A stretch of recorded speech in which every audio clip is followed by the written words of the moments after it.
So let's talk about what we're kind of in the middle of doing. When I say kind of in the middle, this is maybe one of the greatest challenges, I think, since I have been in ministry, to bring people who have absolutely no prophecy background up to speed with the people who have heard it through this ministry. It's quite a challenge. And in the process, I would like to be able to try and do multiple things, which requires reserving Sunday morning for laying the foundation until we can get into the messages. We'll call it the meat of the messages. And at the same time, I'm going verse by verse. I just started this last festival. If you were tuned in, I have the first 3 verses of Revelation done, which are morphologically tagged. And there's a reason. As I do these, I'm hoping that they will put them up on the website somewhere. They're not pretty. They're in my own handwriting. There's whiteout on one of them. But the idea is, as we go, these verse by verse may not essentially at first make sense. Some of it's just tweaking what you have in your King James. In other places, it will become a little bit more logical as to why someone would take the time to go through and do something like this. Again, this is where grammar helps us. There's going to be passages where the King James is difficult to understand, but when you read it in the Greek, it's a little clearer. Sometimes it's a word, and we'll study a word, or I'll make a reference to something just in passing, as I will do this evening. So I want to be able to do the verse by verse in the Greek, King James, and the Greek, and morphologically tag and translate it for you. And whether we put them up or you can download them, I'm not quite sure what we're doing with that just yet. But the idea is that once we've laid enough of these down and you have them, you're able to make your own notes as we go. So we've already translated stuff. I'm not having to do that on Sunday morning. I understand that there's a lot of different people that tune in. Not everybody has the patience. People who are just starting out, they may not even understand why belabor, why go into a language and wrestle the language. But as you've seen over the years, that pays off dividends. Sometimes we stay stuck in this tunnel of our English language, and we find out after all these years, something we thought said or read a certain way, we look in the original and we find it's not even close. That's happened many times already. So if you want to collect these, that's your business. Just don't think that I'm making them fancy for you, because I'm not. So we're kind of in the middle of doing that. I also would like to go back, possibly finish a little bit of reading in Daniel. And this evening I brought the Apocalypse of Daniel. And I've got a lot of strange books. Some of them are part of the Apocrypha. That's, we can just open up the Septuagint and read. Or I have older King James that still have the Apocrypha in it. But what I want to say is that this Apocalypse kind of is we'll call it a fusion of things. So as I read it, you'll see that there's many things just fused together, and why people say that it is a later writing will become obvious to you because of certain things that are said in there. But it does fill in a couple of blanks, so I'm hoping to do that tonight. All right, so let me just show you. This is what I shared with you last week. So what I did is I basically wrote out exactly the same thing as I shared with you last week. And we'll just review it quickly. I showed you that in the Greek, there is no article in front of the apocalypsis. There is no article. It is a noun. So we translate the revelation of Jesus Christ. That's why I have it in brackets there, the. to uncover, disclose, reveal, revelation given by or from Jesus Christ. I say it's a subjective genitive.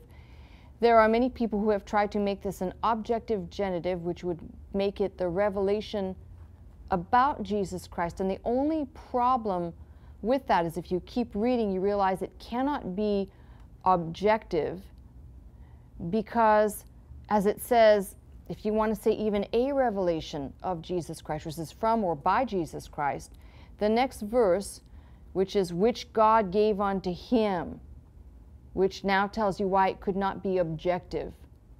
The revelation is by or from Jesus Christ, which God gave unto him. It's not about. Do you understand the difference? Yes. Okay. Now, pan down with me a little bit. And, you know, a lot of this stuff is morphologically tagged. Some of you are not grammarians, and that's fine. I'm doing this for the benefit of those people. You know, if you have a Strong's Concordance, you can look up every single one of these words. You don't need to know grammar. But for some of us, especially in some of the more difficult passages, it pays off dividends. So this revelation from or by Jesus Christ was God gave unto him to show unto his servants. And I highlighted that, put an arrow, doulos, not diakono or diakonia, but doulos. Different concept. You know, servant, diakono, servant, we get our English cognate for deacon. It's also used of when they waited on tables. Doulos, used of, here in this particular case, John, but you'll find the same thing with Paul, Paulos, doulos, a slave of Jesus Christ. And I don't want anybody taking the silly pill and thinking, whoa, that's a terrible word. Not if you understand, if you have been bought and paid for, and we're talking spiritually and in the realm of the Bible.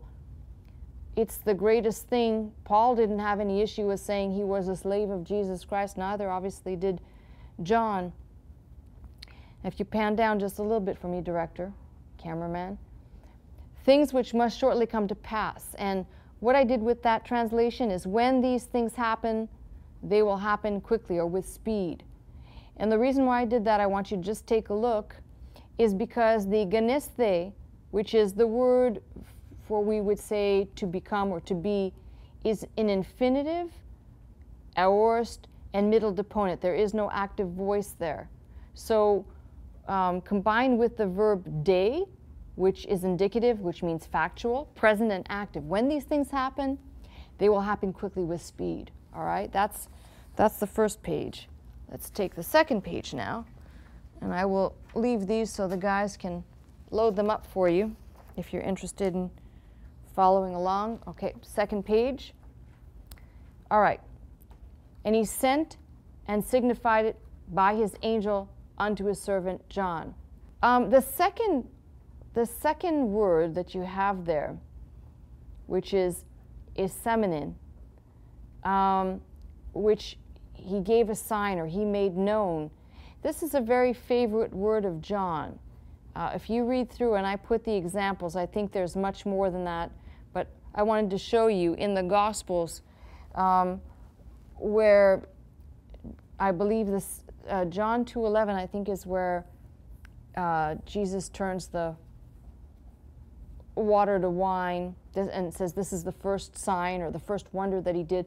So you'll understand why I said last week he sent and signified. I said signified because it seems like the things that he saw were given in symbolism. They were given in wonders, if you will, the things that he saw, all right? Who bear record of the word of God and of the testimony of Jesus Christ and of all the things that he saw. And really, again, the only thing I wanted to point out here is the last, whatever things he saw. This could be the object of 1:1, which is signified, but also to the Word of God and the testimony of Jesus Christ. They all belong together. It's not something that's apart. And directly beneath that, you've got the next verse. So I will change this up. Let's go to 3. I've got an extra piece of paper for you here. So this is kind of interesting.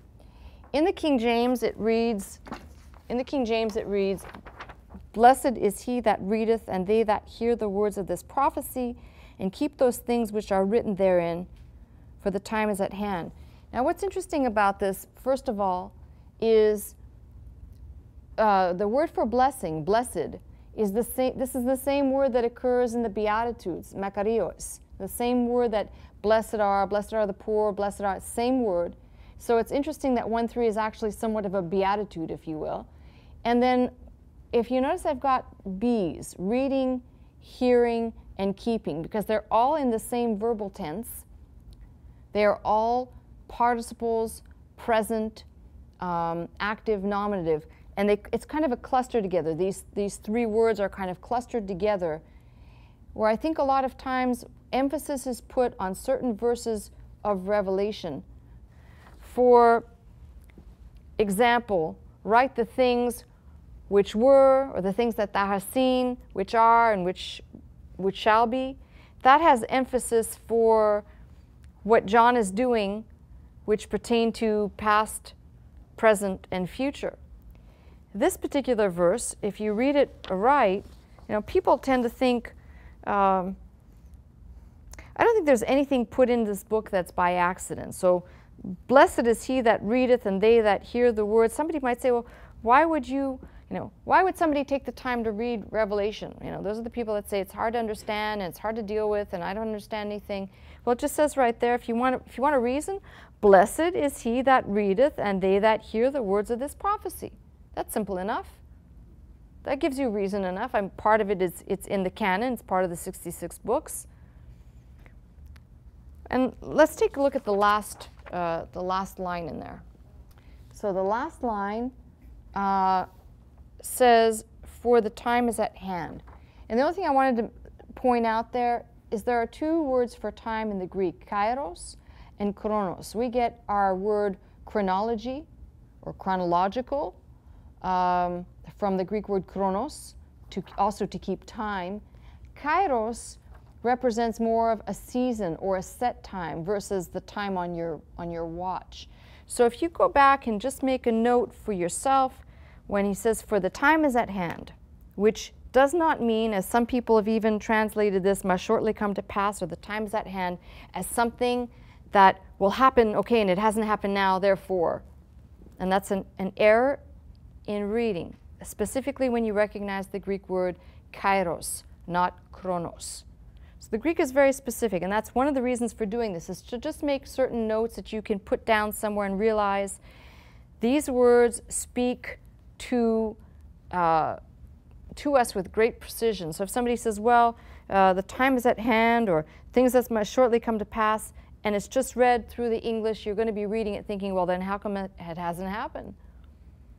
Even if this book was written at the latest date, some people put this book at 98, being written in 98 AD, and we are in the year 2016, shortly come to pass, and the time is at hand. Well, that's a crazy timeline if you think about it. It cannot be the chronos word. It is the kairos word, which when we talk about a season, that conjures up all the crazy televangelists saying, this is the season for this, and they start telling you about, planting your seed.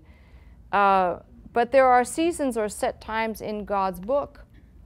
God is a date or time setter. Some of these things are with specificity, like when we talk about the fulfillment of the feast and the feast days as set times. And there's a set time for this. And one of the things that I have it's crystallized for me as I've been studying and probing into the language and the structure of this book, brings me actually back to 2 Thessalonians, and we talked about the man of lawlessness and whatever that has to be removed, and we talked about the problem of grammar of the church.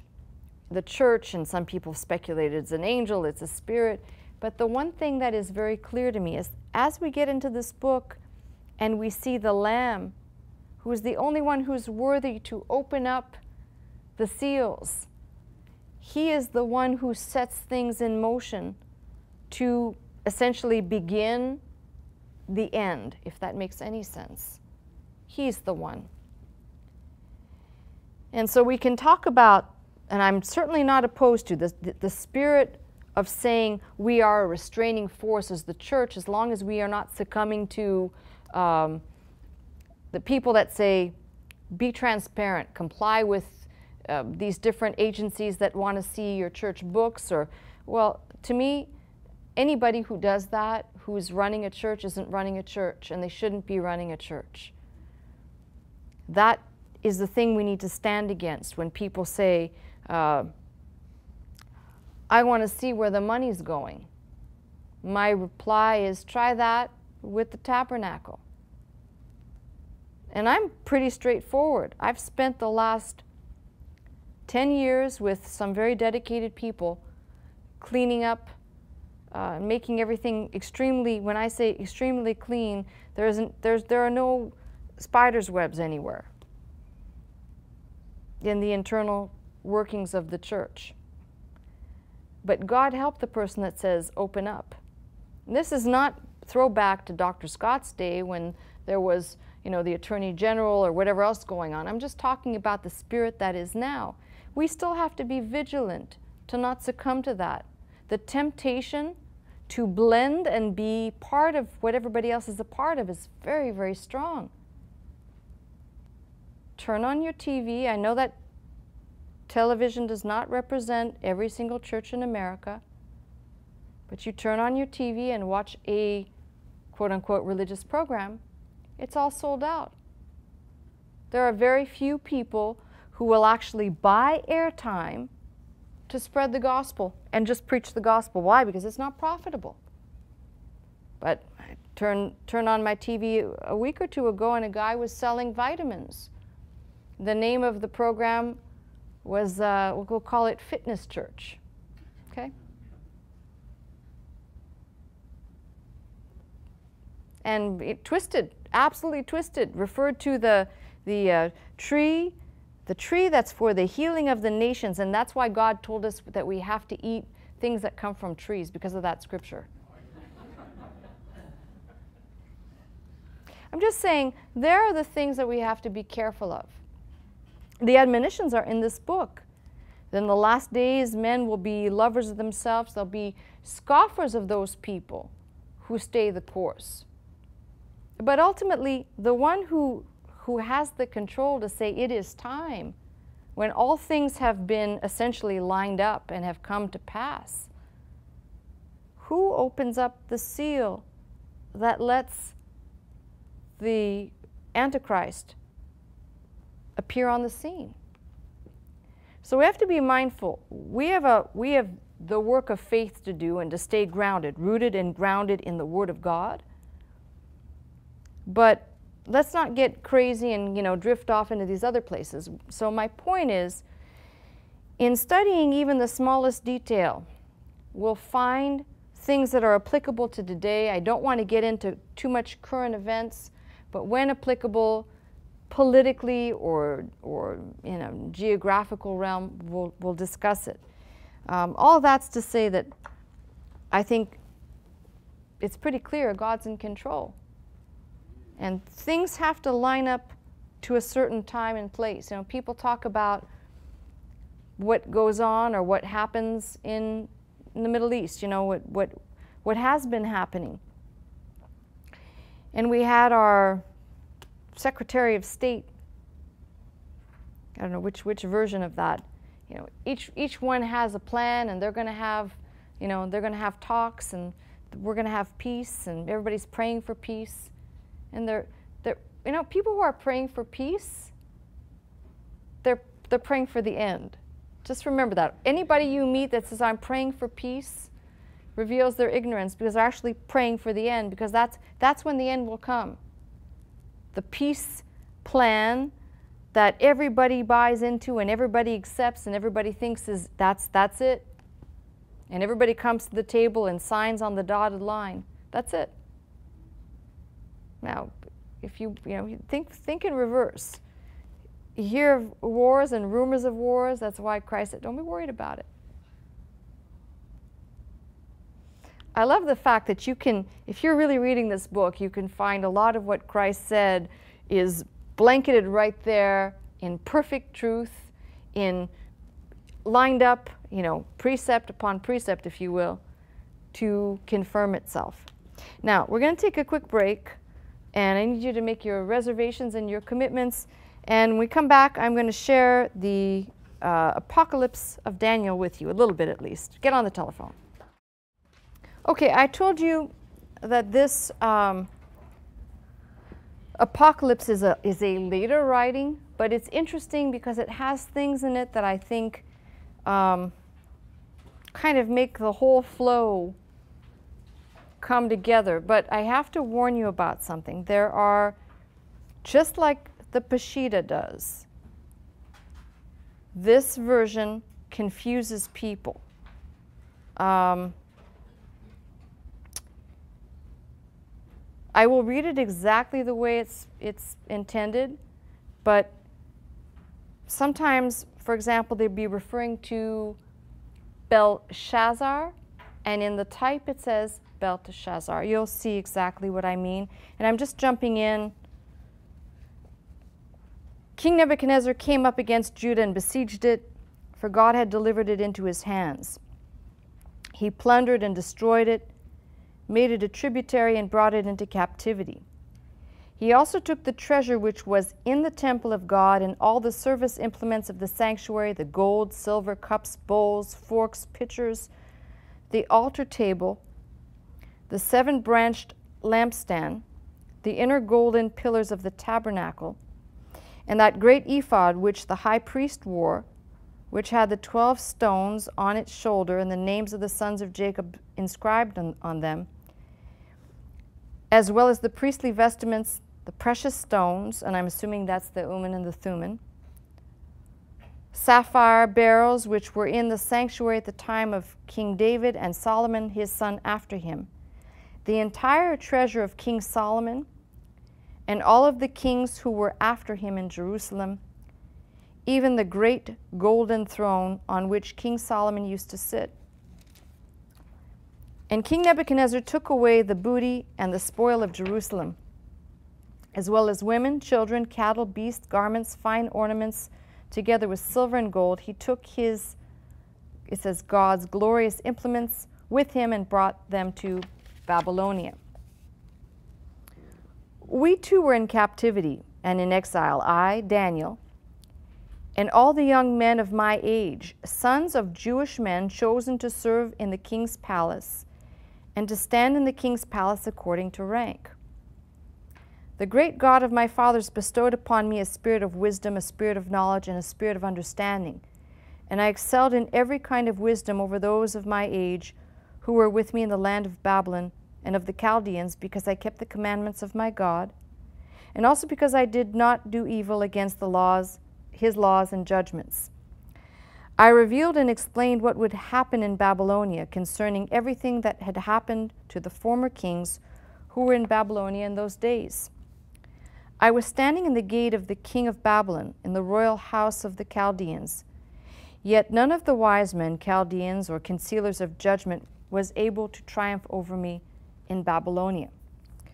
I revealed and explained the vision of the statue whose head was of gold and its feet of iron, and the stone which shattered it, and of the tree which was uprooted and its roots cut off, and of the palm of the hand which wrote on the wall of the royal palace.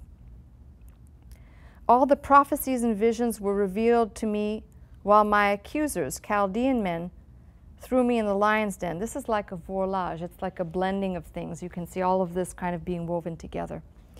Yet the God of my father sent an angel and shut the lion's mouth, and they did not destroy me, but cut down my enemies and their children.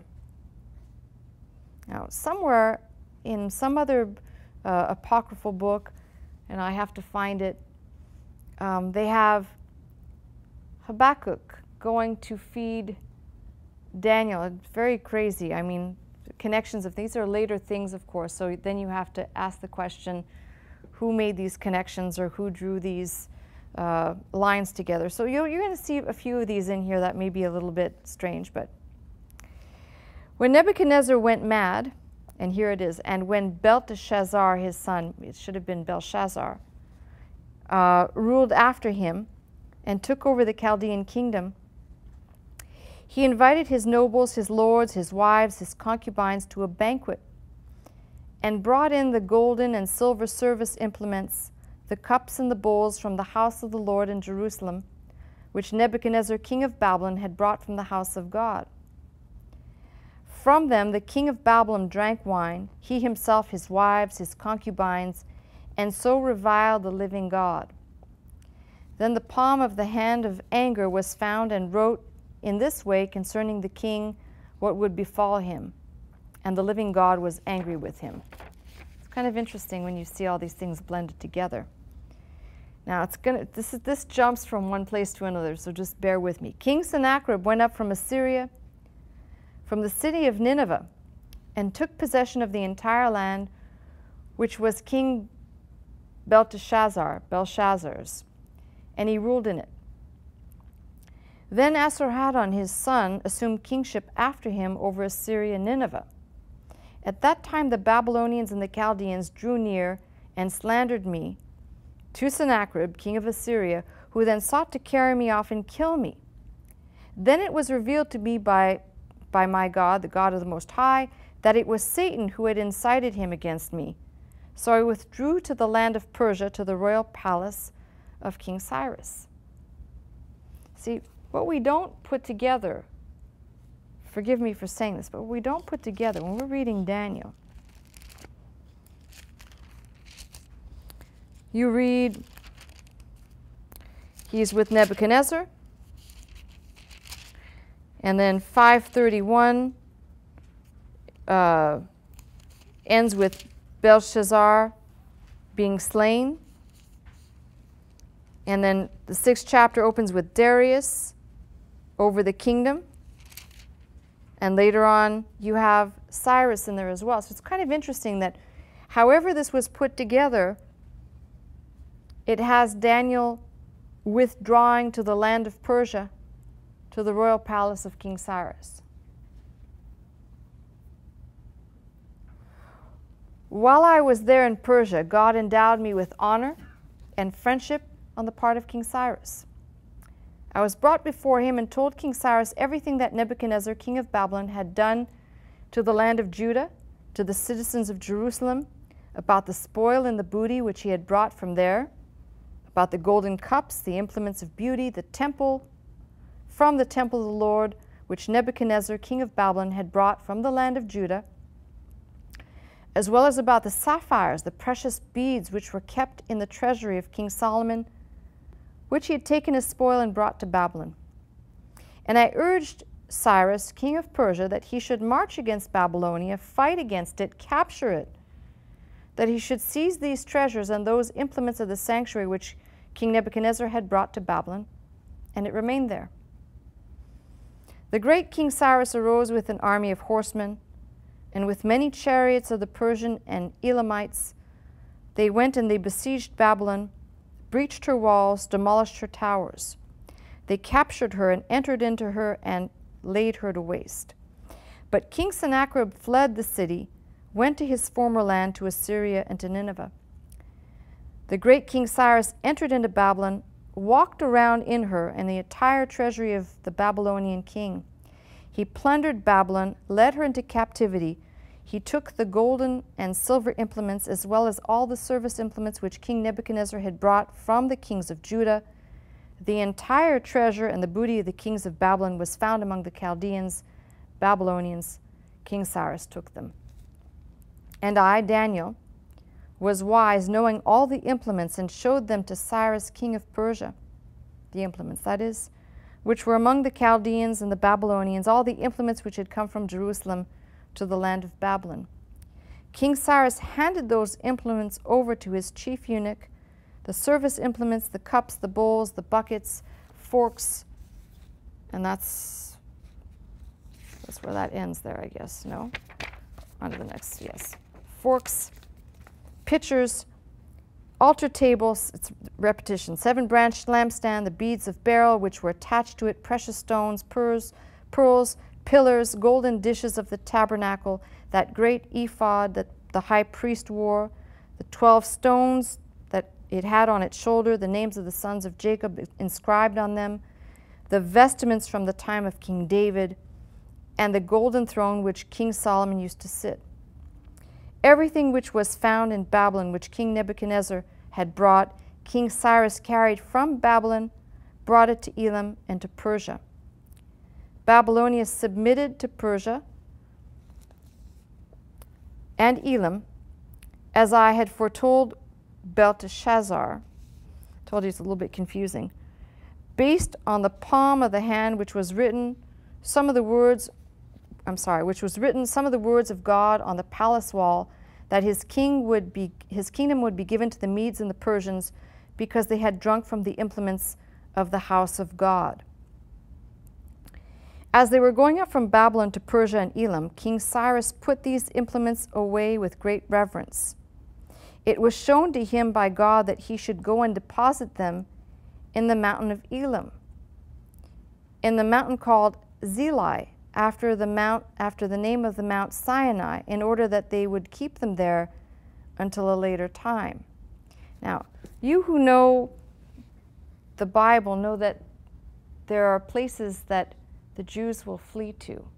It's said that the Jews will flee to certain places in the last days, those people who are in a certain territory. We'll get to that. This is why this is very interesting, even though, you know, you can say whatever you want about this as being a late piece of work, but it's somewhat interesting that it has Cyrus putting these objects there, and it is to this territory that the Jews will flee. Those who are going to flee will flee to that land. Somewhat interesting. He also inscribed a stone with a clean side and placed it together with the implements in the mountain. Only the golden throne on which King Solomon used to sit did the king spare and kept it in the treasury. In the middle of the night, Gimeth the Magus rose, killed King Cyrus, and seized the kingship in Persia. I became afraid and fled among the cities of Persia and Elam, lest he kill me, for I had been courier to King Cyrus, and lest I should have to go and show him that mountain which those implements were deposited, which King Cyrus had brought from Babylon. For he, Gimeth, had entered the treasury of King Cyrus and had found King Solomon's golden throne. He, Gimeth, brought it out, sat on it, became boastful and blasphemous. It was shown to me by God that the kingdom was to remain for a short while only. The kingdom of Gimeth the Magus, who ruled after Cyrus the Persian, lasted 6 months, and his nobles plotted against him and killed him, seized the kingship of Darius bar Bagdath bar Arbaton, or Artaban, and assumed that authority of Cyrus, king of Persia, and stood in the gate of the kings. King Darius wrote a letter about me to all the Persian provinces and found me in the great city of Elam. I got up and came to the gate of King Darius. Then he began to force me to go and show him these implements of the sanctuary which Cyrus the Persian had put away.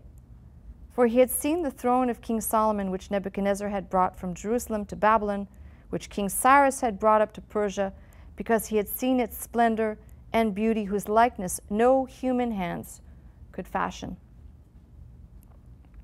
He forced me to go and show him where the treasure was hidden. At that time God sent a heavenly angel who struck King Darius and took away the light of his eyes. He became very afraid and was shaken. It was shown to him in a nocturnal vision that because of the evil thoughts he had, that he should go and take the implements of the divine treasure. And it was shown to him in the vision that he should go to Jerusalem, go to the house of the Lord, and worship there, and the light of his eyes would be given to him there. The great King Darius sent and called for me that I should go with him to Jerusalem. Then we went up to Jerusalem with a mighty army, many chariots, horsemen, and soldiers. We came up to Jerusalem, to the place of the house of my fathers. Yet we found Jerusalem ravaged and void of her citizens and deserted by her residents. We also found some of my kinsmen, but people of my age who had also been there during my time, during those days before Jerusalem, who had been carried away into captivity, I did not find. King Darius entered into the city, walked into the sanctuary. Furthermore, I washed him in the pool of Shiloh, and he believed in the God of my fathers. He worshipped in the sanctuary. His eyes were open, and he saw the light. Praising the living God, he walked through all the streets of Jerusalem.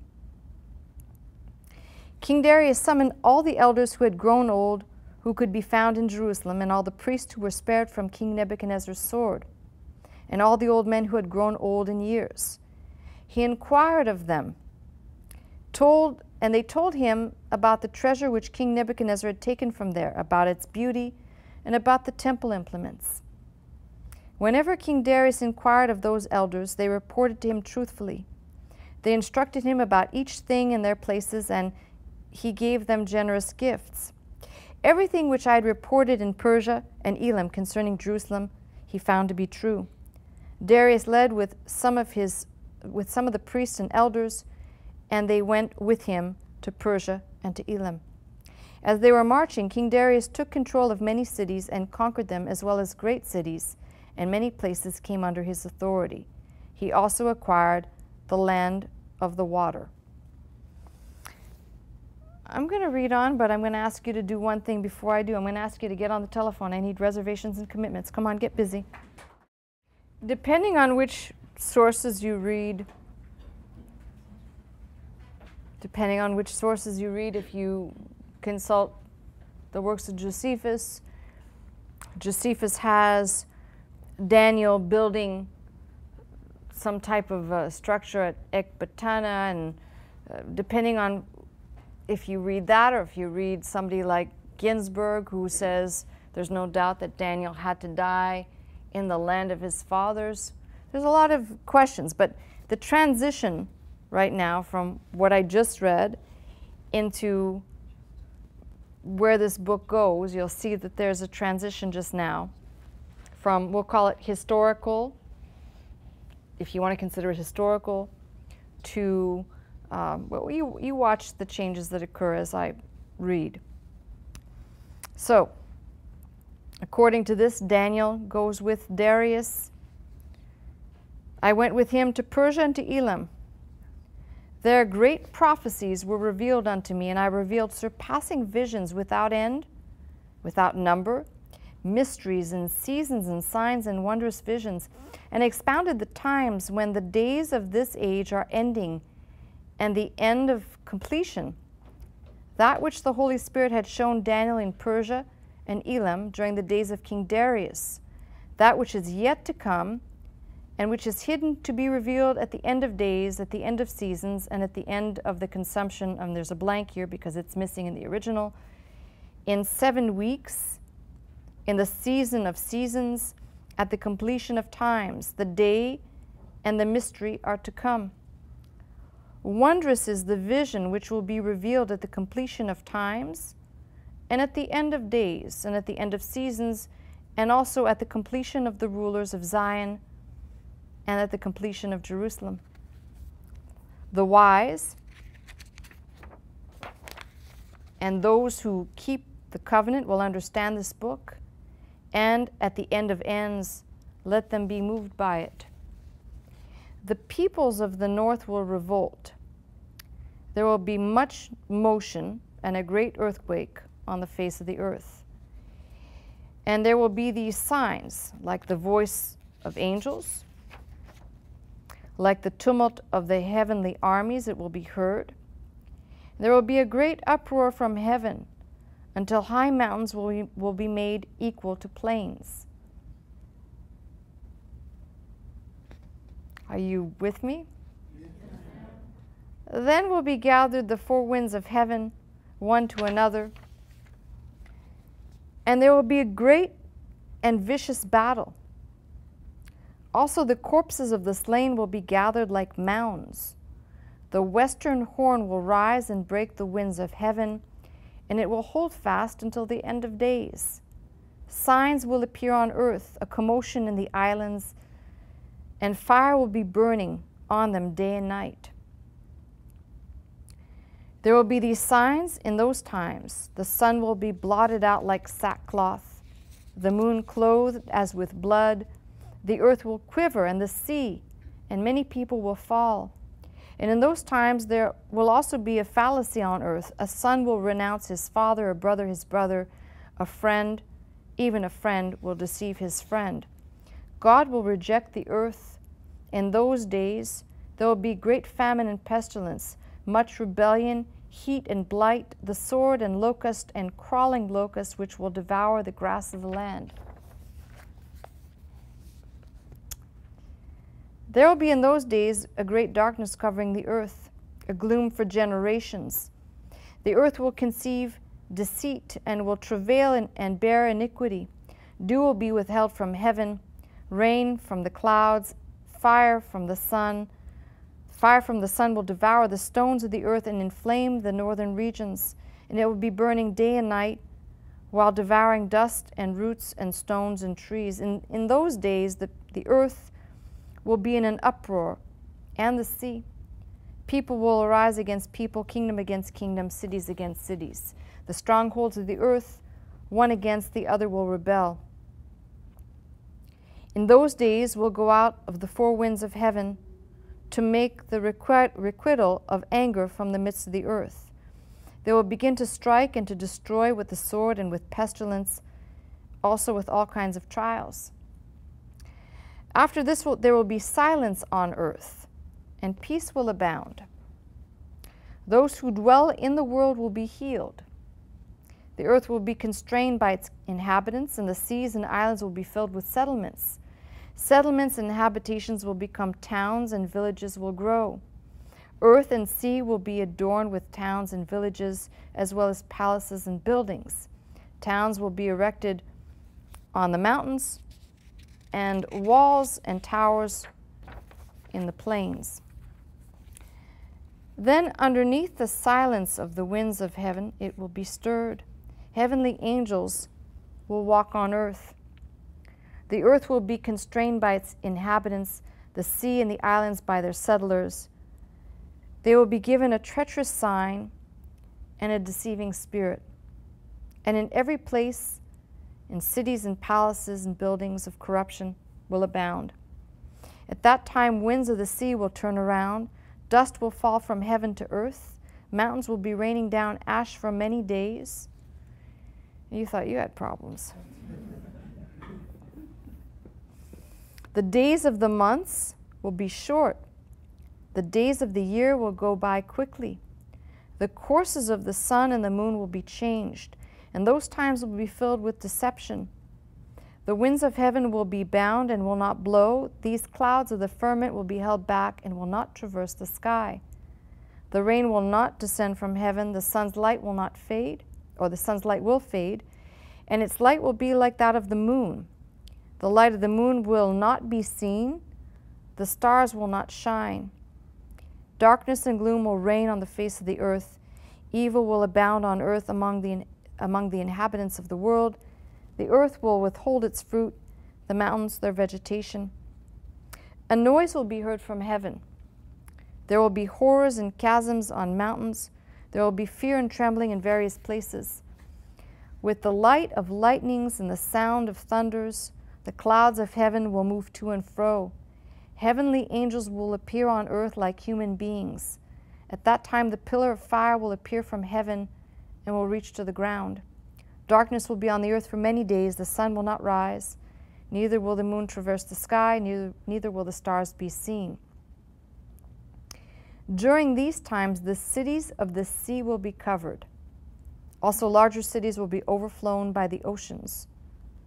Many places will be struck by snakes. Also many people will go to destruction. Many cities will be subdued and paying tribute. Villages and hamlets will burn with fire. During these times there will be much rage on earth, and fallacy in the world will be increased. Sin will abound on earth, evil will stretch forth its head, and only a few will be left in the middle of the earth.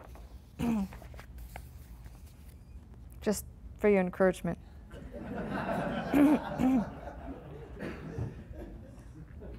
Evil spirits and afflictions will increase, and will come forth to cause trouble on the earth and to cause corruption on it. During those times, wisdom will abound on earth. False prophets and treacherous teachers will teach all kinds of things. Who will be there in those days of the aforementioned wise men and scribes who will resemble the kingdom of heaven? This kingdom will be invisible to them. Rather, it will be withheld from them. The truth will be revealed to those who seek it.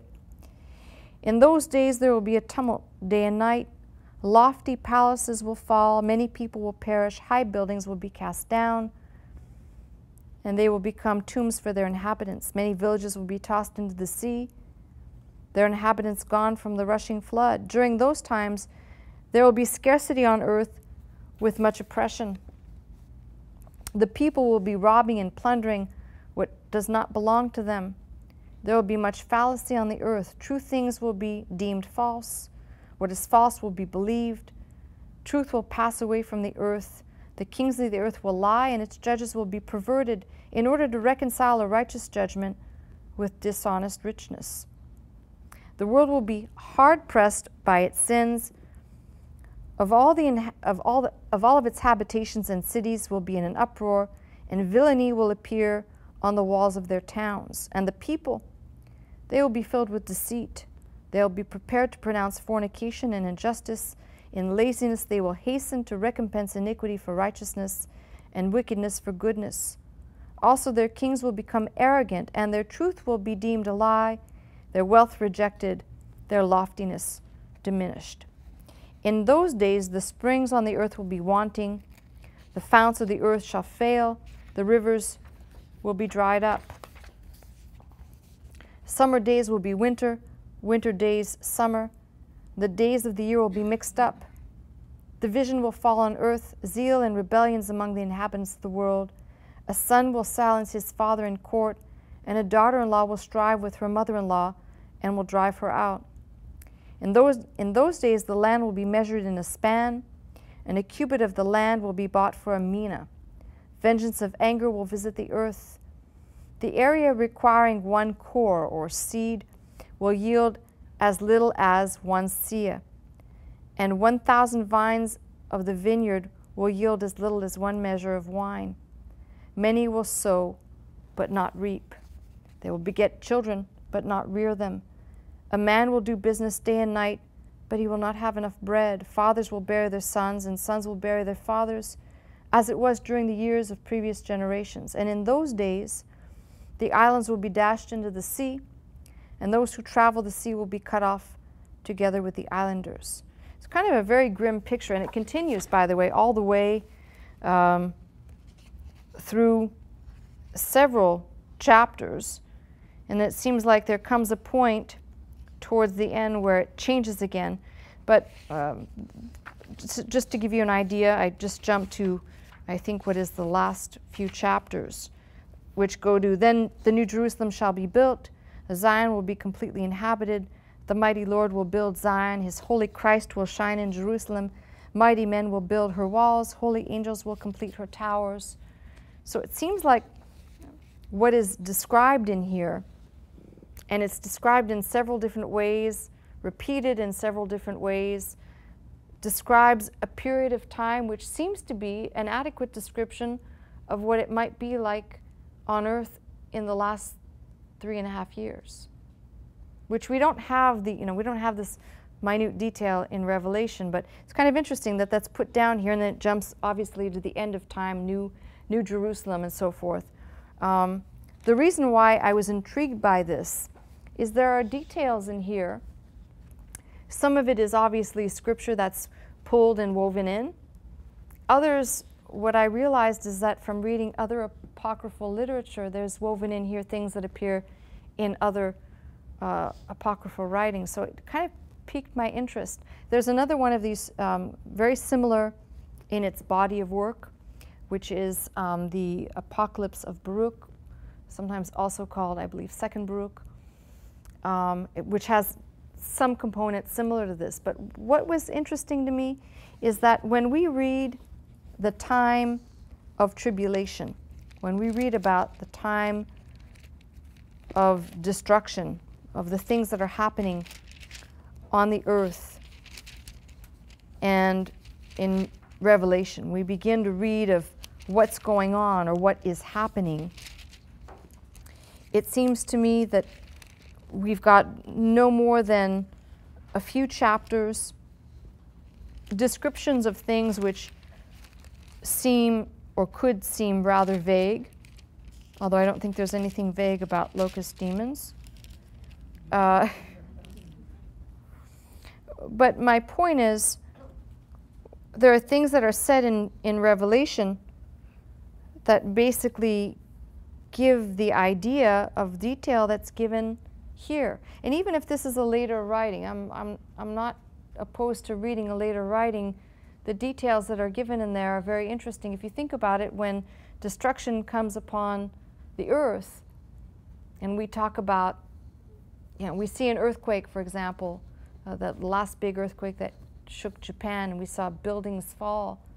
And this writer is saying tall buildings that will fall, that will become essentially the coffins for the people that were there. These are strange things if you think about it. Even if this is a late writing, for a writer even of that time, maybe 600 to 800 at the late date, I'm putting it, say, at about 700, to talk about high, tall buildings falling on people, or those who travel on the sea being cut off from the land, or what is being described, what sounds like tsunamis, large waves taking over the land. So when we read different things that are occurring on the earth in the book of Revelation, don't just, sometimes we have things that we read and we have things that can occur between the lines. For example, I'll tell you where I'm going with this.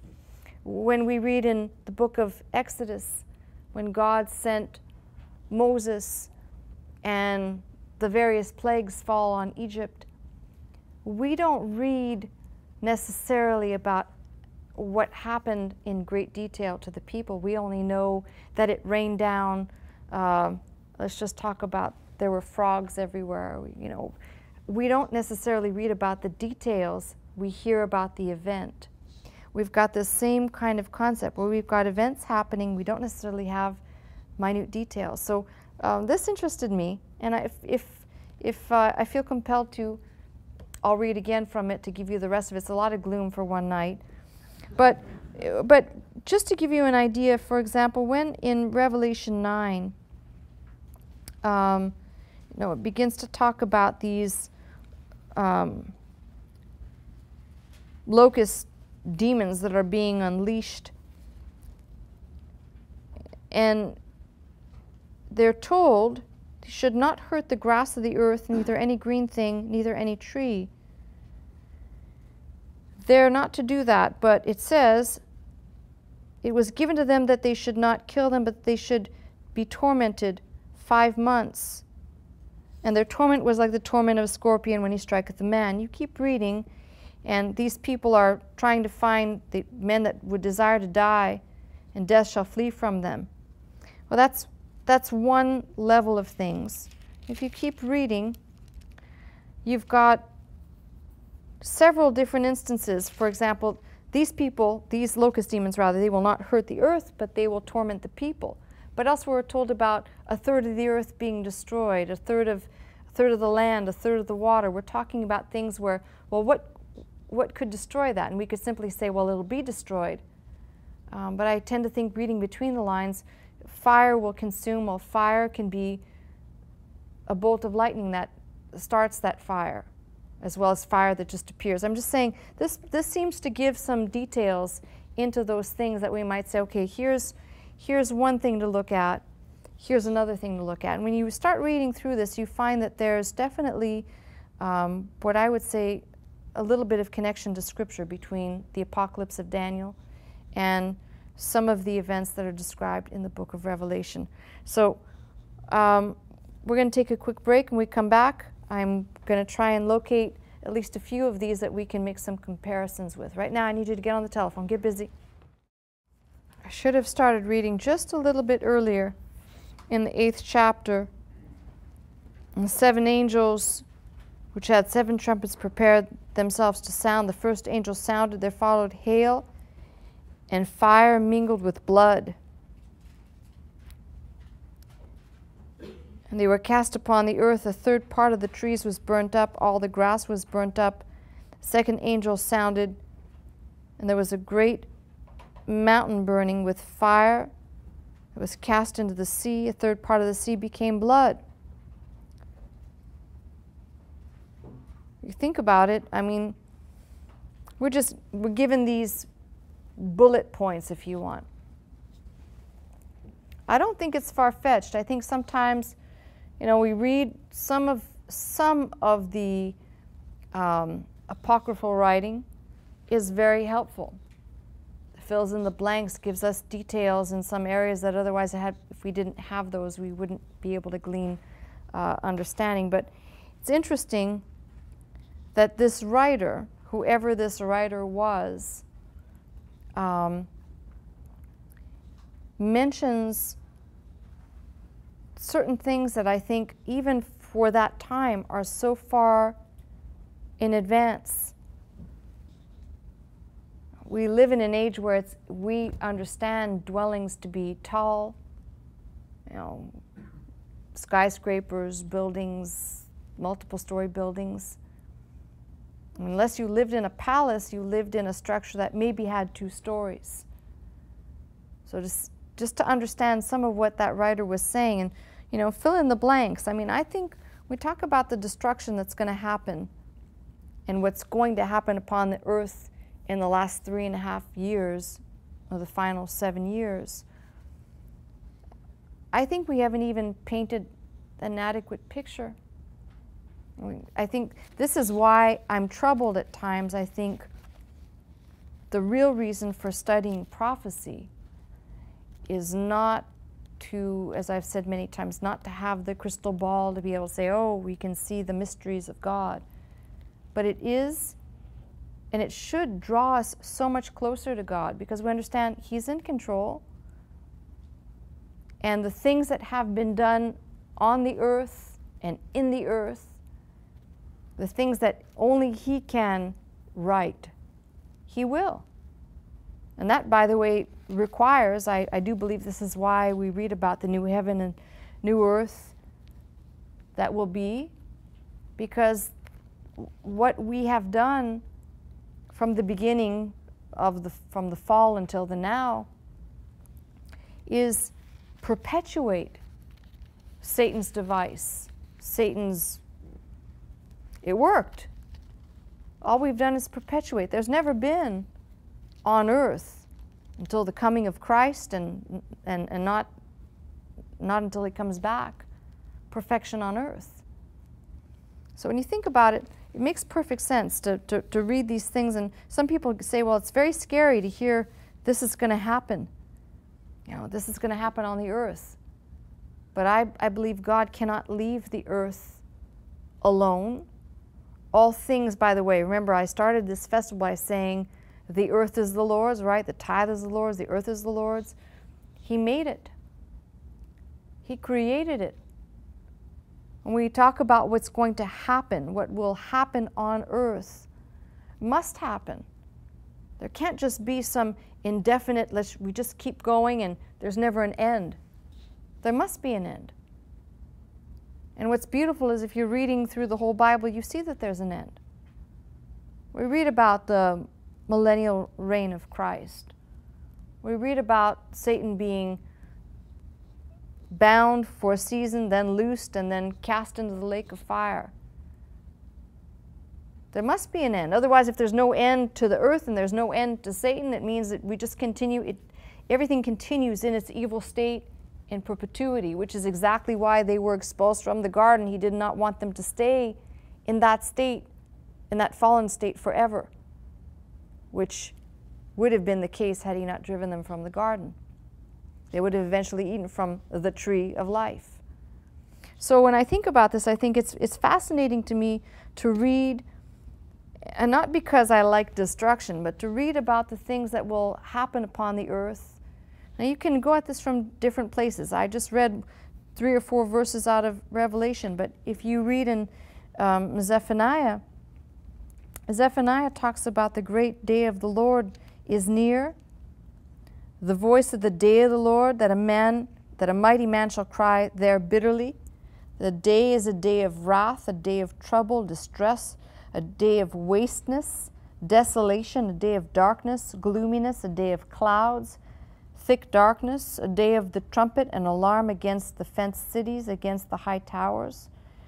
And peppered everywhere you read about, I hate to say it, the impending doom upon the earth. Now, for people who are reading this with the brain that says, we know other things must happen before these things, it's equally sure that God loves his chosen people. I'm now not talking about the Jews, I'm talking about his chosen people, as in Ephesians, those that he chose out from among those he didn't, whoever those people are. He loves those people. Those people are his treasure. Those people are his blood-bought prize possession. So when we talk about this, I want to make sure that people don't think, will you see this time? Will I see this time? Unless God is a liar, unless his word is a lie. What we will see, we will return with Christ. We will come back with him. We'll be part of an army coming back with him. That's what we'll be a part of. Now, there's people that say, well, and I've heard the arguments, they don't believe in a rapture, they don't believe, or they believe that it's a rapture, but it's later. There's some people that believe that a rapture occurs, but it only occurs at the 3.5-year point, which is called the mid-trib rapture, because in those first 3.5 years, the church is still here, the people are still here, and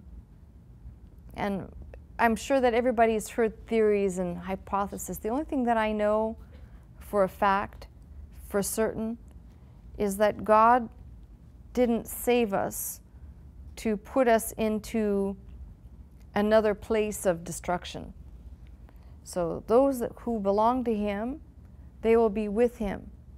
Now, I do have a theory about this, and I've been very careful and very reserved to say this because some people would like to, I think they romanticize or they mysticize the whole idea of being caught up in the air. But I think that the being caught up in the air, and as I've said, remember I taught on that word rapture, which occurs 13 times in the New Testament. The Greek word does. That there are many different raptures. Remember I told you there's sideways raptures, right? There's upward raptures. I believe it's entirely possible that what is being discussed where we read about being caught up in the air, that we are changed in that moment and transported immediately, not going to some holding place and waiting. I think that there are things that are actually that happen faster than we would imagine them to be. Being caught up in the air with him and being transported with him to be part of those that are with him at the return, I think may be a simultaneous happening. And the reason why I say this is pretty clear. For the vast amount of theories that are out there, there is one thing that is sure. That verse that I looked at about being caught up or caught in the air to meet him, there's no doubt you cannot fudge on that. It means we are literally transported upward. What is usually not discussed is the fact that if we are to be with him, we need to be changed. And that change, it cannot occur in any other way. People tend to, I think, make this into something a little bit weird, like, well, we'll be with him and we'll be changed immediately. Well, in order to be changed, what has to happen for you to be changed? For the corruptible to put on incorruptible, there is a change of the complete body that must happen, which means probably instantaneously dying and being changed in that moment, like immediately. Now that's not a bad way to go, by the way. If you have to go somewhere, it's not a bad way to go. Like, oh, wow, look at this. Like, whoa. But what I'm saying to you is that we ought to just be mindful. These events are scary. They're frightening. but not for the saints of God, not for the people who know they belong to Him. And the Scripture is very clear about it. There's a lot of, as I said, there's a lot of theories. A lot of people talk about, I'm sure many of you have read books on the rapture. And there's a lot of people out there that say there's no scriptural support for it. And what I would say to you is, as I've said, much like the Trinity and much like other words, there may be a lack of words, but certainly to be caught up in the air, as I showed you with the grammar, where we passively are being caught up, which means we're not trying to get our parachutes on, or we're being transported. That's for certain. And the bird's eye view of the book of Revelation, because we've got the focus on the 7 churches, right to the 7 churches, and then automatically there's this cutoff, like a transition occurs. And I don't necessarily know that it would be safe to say John represents the whole church, but certainly the church is not being addressed anymore, which says the church, if you look at the last church, Christ is outside the door, He's knocking, He's wanting to come in, which is pretty much why I said we're kind of like living in that age where everybody's doing their own thing inside the church. Churches are doing whatever they want. They're promoting whatever, vitamins, fitness, whatever. He's outside knocking. He's not knocking at the heart of some poor guy who doesn't know who he is. He's knocking at the church door to be let in. So what I'm saying to you is, in the big picture, that transition occurs. Then John is being told, come up hither and I'll show you these things. So in type, in a bird's eye view, the church disappears from view. And what we deal with in the last chapters of Revelation will be the false church. And the false church, by the way, is not going to be some corner church, some storefront corner church. The church, the false church of the last days, will be a church that has a big enough reach globally, far beyond anything that Faith Center has. It has to have a far enough global reach. We're talking about in terms of largest. Its reach is, its presence is in every corner of the earth. Think about that and don't just say, oh, it must be the Catholic Church. Although the Catholic Church is everywhere, there are some Protestant branches that have made their way into every crevice of the earth. But it's got to be one of those. So when we talk about that, we need to be mindful. The church is mentioned at the beginning, the letters to the churches, and then the church disappears. And the only thing that's addressed after that is the false church. So when people say, well, is this a sound doctrine? Well, looking at it in a bird's eye view, it makes sense that the people who belong to the Lord, they are not here. Now, will there be people who will be saved in the tribulation? Yes. We're told about that in Revelation. We're told about the fact that people will be saved. The preachers of 144 preachers of righteousness, which is another interesting sidebar. I don't know how people get caricatures of this, but these 144,000, it's not as though we've got 12,000 huddled in some area. It's 12,000 who've never known a woman, so 12,000 virgins huddled somewhere in an area saying, okay, it's us, it's us. But these will be 12,000 or the 144 gathered out from far-flung corners of the earth. I don't believe they'll be clustered in one place. And if you think about that, it's entirely possible, considering knowing the way the tribes have been, we'll call them scattered like seed, to understand that these become the preachers of righteousness who preach to the rest of the earth. So will there be people saved? Absolutely. And it also makes it abundantly clear that those people that are saved in the tribulation will also have some harsh dealings with the evil presence on earth. That's even clear.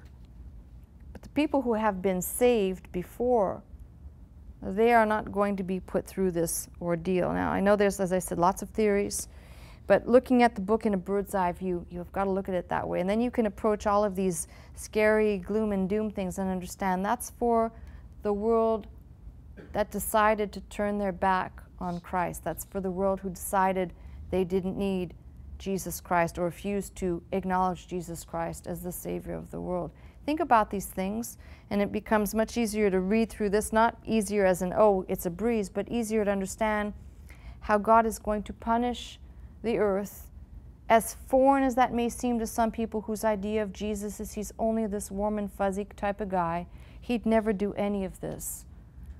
But at some point, when he's chosen his number, those who encompass, I believe, the body that will make up the number that was sucked out of the heavens, the third of heaven that fell, I believe whatever that is, he knows it, we don't. Like he knows the hairs on your head. He knows that number, we don't.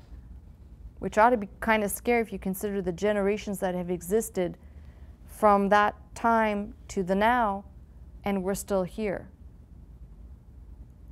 It gives a sense of many are called and few are chosen. Think about that. There's all these incredible things to think about, which should build a spirit of gratitude, like God actually wanted to have something to do with me, and quit frustrating the grace of God and recognize that you're, forgive me, I'm going to say the L word, one of the lucky ones, because he touched you. You will not be a part of this disaster that will happen on earth, but we should know about it. We should know about what God's going to do, because we will come back to be with him, to rule and reign with him. And we will see the latter part of what happens on the earth, that's for sure. Not the middle part, but the latter part, we will see it. So it's an interesting journey. I think the biggest thing that's happening for me is I'm seeing that there's many people out there who have never studied the end times or prophecy. And some people have said to me, well, this is great, but it's kind of scary. Well, no, let me just tell you, God's not the author of fear.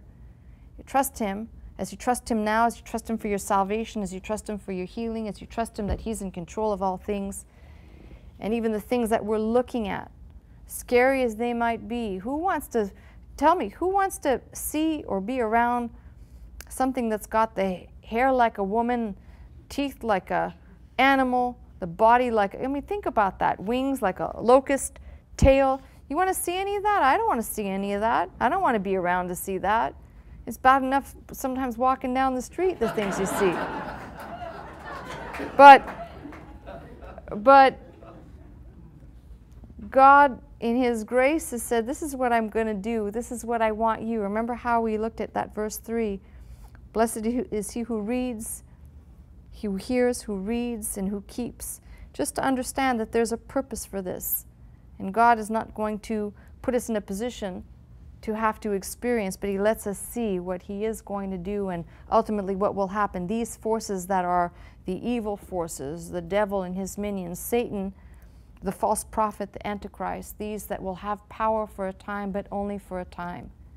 He's letting us know that ultimately that evil will be eradicated. But until then, we just keep looking through the glass, even though we just look through it, even if it's just faintly or darkly. And we see and understand God will take care of those who are his. So thank God for being one of his. And thank God for being able to open up the book and say, he will get his. Thank God that I belong to him. And the rest of it, well, it'll be worked out in time. Get on the telephone.